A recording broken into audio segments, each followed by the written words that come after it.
Coucou tout le monde, j'espère que vous allez bien. Aujourd'hui je vous viens avec une nouvelle vidéo spéciale alopécie. Donc ça va pas blaguer. Les gens qui s'amusent à tirer leurs cheveux là. Donc l'alopécie peut être liée à différents facteurs. Dans cette vidéo, je vais uniquement parler de l'alopécie de traction qui est due à la mise sous tension des racines et aussi à l'utilisation de certains produits chimiques comme facteurs associés. Comment ça fonctionne l'alopécie de traction? Les zones du cuir chevelu qui vont être sous tension vont progressivement s'arracher. Donc les zones les plus concernées par ce phénomène, ce sont les zones qui se trouvent au niveau de la couronne. Le pourtour des cheveux en fait, les tempes, derrière les oreilles, la nuque, donc vraiment le pourtour des cheveux. Donc à force d'exercer une traction sur les cheveux, ils vont progressivement s'arracher et la régénération va devenir de plus en plus difficile, le cheveu va devenir de plus en plus faible, de plus en plus fin et à un moment donné il ne repoussera plus et la cavité va tout simplement se refermer. Ce qui entraîne ce phénomène, ce sont des coiffures trop serrées. Donc les coiffures trop serrées vont faire en sorte que le cheveu va s'éloigner petit à petit de la cavité jusqu'à s'arracher. Les extensions, rajouts et tissages répétitifs qui créent une forte tension sur les racines. Les coiffures trop lourdes, donc comme par exemple si vous mettez beaucoup de rajouts lorsque vous faites vos tresses ou les gens qui ont des longues dreadlocks, donc tout ça, ça peut entraîner une tension. Les produits défrisants qui vont avoir tendance à brûler les cheveux qui sont fragiles. Les colorations, c'est la même chose. Et les perruques glass wig. Donc vous savez, ces perruques, on coupe la tuile, puis on met de la colle pour que ça tienne bien. Donc cette colle peut aussi arracher les cheveux. Les tissages à la colle, c'est la même chose. Donc l'alopécie, c'est beaucoup un problème qui touche les femmes africaines ou métissées. Parce que c'est nous en général qui faisons plus les tissages, les perruques, les lace wigs, les mèches, les petites mèches, le défrisant aussi. Donc tout ça, ça va vraiment fragiliser nos cheveux à l'avant. Et il faut vraiment faire attention à ce phénomène. Il y a beaucoup de personnes qui commencent à perdre leurs cheveux en avant. Ils s'en rendent compte et pourtant ils continuent leur pratique. Ils changent pas leurs habitudes, ils continuent. Et à un moment donné, c'est trop tard et on peut plus récupérer nos cheveux de devant qui sont arrachés. Donc si vous voyez que progressivement vous perdez vos cheveux à l'avant, vous voyez que ça recule, n'ignorez pas le phénomène jusqu'à que ce soit trop tard en fait. Donc vraiment, prenez conscience et essayez de changer vos habitudes pour ne pas vous retrouver à 40 ans ou à 50 ans avec plus aucun cheveu devant. Maintenant je vais vous donner quelques conseils pour éviter d'avoir une alopécie de traction. Donc le premier conseil, c'est d'éviter de trop serrer les tresses au niveau de la couronne. C'est un point, le point le plus essentiel. Genre, si vous n'avez pas d'alopécie de traction, ne serrez pas trop vos tresses au niveau de la couronne. Si vous avez déjà une alopécie de traction, c'est carrément arrêter de se tresser au niveau de la couronne. Laissez vos petits cheveux tranquilles.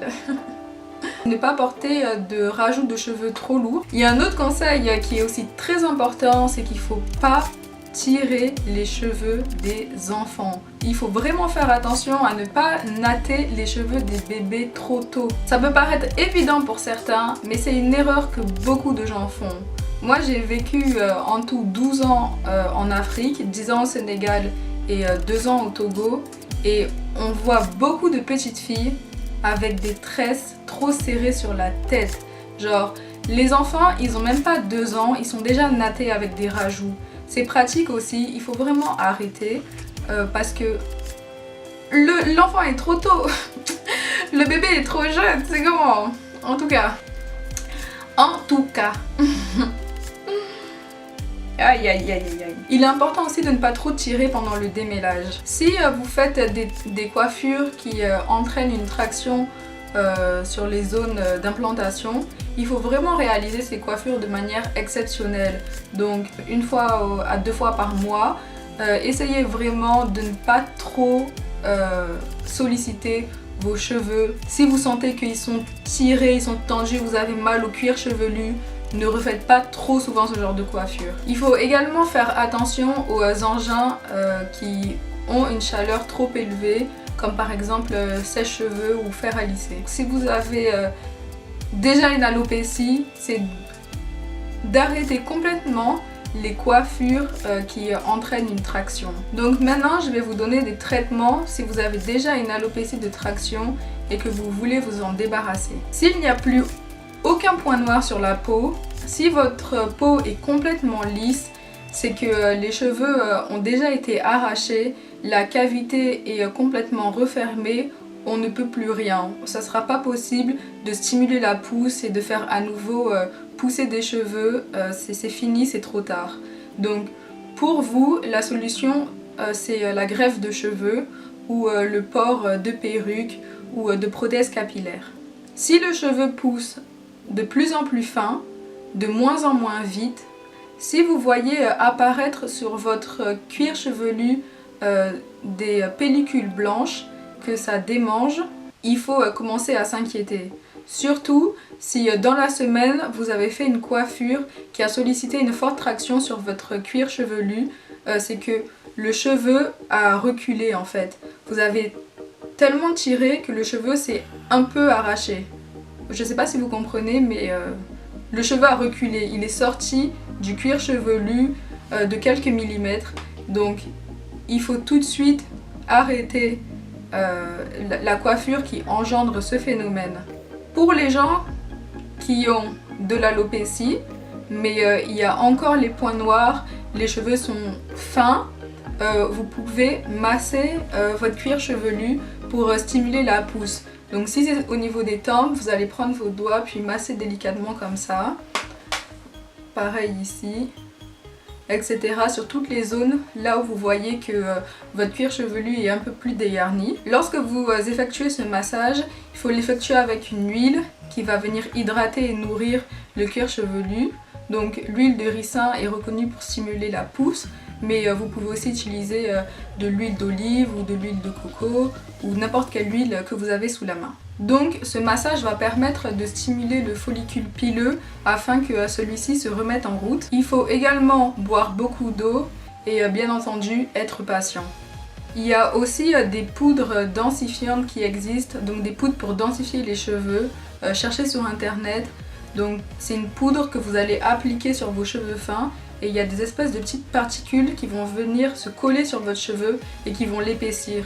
Donc ça c'est une solution temporaire, ça règle pas le problème mais ça donne une impression de cheveux plus épais. D'un côté esthétique c'est mieux. Et voilà, il faut laisser le temps aux cheveux de récupérer et de se réépaissir petit à petit. Pour conclure, si vous voyez un changement dans la texture de vos cheveux, vous vous rendez compte qu'ils sont plus fins, qu'ils tombent plus et que vous savez que c'est dû à une alopécie de traction, il faut prendre des mesures pour pouvoir tout de suite changer ses habitudes. Changer ses habitudes de coiffage et trouver des coiffures qui vont exercer moins de tension, voire pas du tout de tension sur les racines. Donc les coiffures protectrices sont un très bon exemple pour les gens qui ont de l'alopécie de traction. Les twists sont vraiment idéales pour ce genre de choses. Il n'y a aucune tension au niveau des racines. Puis c'est léger. Les twists faits avec vos cheveux naturels sans rajout de mèches, bien sûr. Donc il faut également savoir laisser reposer ses cheveux, ne pas tout le temps les coiffer, les tripoter, les manipuler, il faut les laisser se reposer. C'est pratique, ça commence dès le plus jeune âge. Donc si vous avez des enfants, faites attention aux coiffures que vous leur faites. Apprenez-leur les bons gestes pour que plus tard, ils puissent continuer à prendre soin de leurs cheveux et ne pas faire trop d'erreurs dans leur aventure capillaire. Donc pareil pour les élastiques ou les barrettes, il faut faire attention à ne pas tout le temps les poser au même endroit parce que ça peut également entraîner l'arrachement des cheveux. Dans l'alopécie de traction, il ne faut surtout pas sous-estimer l'effet du défrisage sur ce phénomène. Toutes les filles qui se défrisent, faites attention parce que maintenant vous êtes jeune, vos cheveux sont jeunes, mais avec le temps, les cheveux vont se fragiliser et ce qui risque d'arriver, c'est que vous vous retrouviez à perdre vos cheveux à l'avant et à l'arrière, donc en fait au niveau de la couronne. Donc le défrisage, c'est pas quelque chose que vous allez mettre sur vos cheveux et tout de suite vous allez dire oh my god, Ça m'a abîmé les cheveux, bien que des fois ça arrive. Mais souvent c'est sur du long terme. C'est après 4 ans, après 6 ans, après 10 ans. On commence à voir de plus en plus les dommages que ça fait. Donc n'attendez pas trop. Si vous voyez que vos cheveux commencent à partir devant, arrêtez. C'est juste un conseil. Après, si vous voulez continuer, ça tient qu'à vous. Mais sachez quand même que ça a des effets vraiment négatifs et que ça entraîne la chute des cheveux et des alopécies de traction. Bien entendu, sur la boîte du défrisage, on dit souvent le défrisant ne doit pas toucher le cuir chevelu, il faut faire attention à le mettre à 1 ou 2 cm de la racine, mais en pratique, tout le monde le met sur le cuir chevelu parce que c'est pour défriser les racines. Il n'y a personne qui va avoir des cheveux lisses et frisés au niveau des racines, donc en théorie, effectivement, il faudrait l'appliquer à 2 ou 3 cm des racines, mais en pratique, dans les salons de coiffure, c'est pas ça qui se passe. On en met plein sur le cuir chevelu. Et pareil pour les perruques lace wig. En pratique, ils disent faites attention, ne mettez pas de colle sur vos baby hair.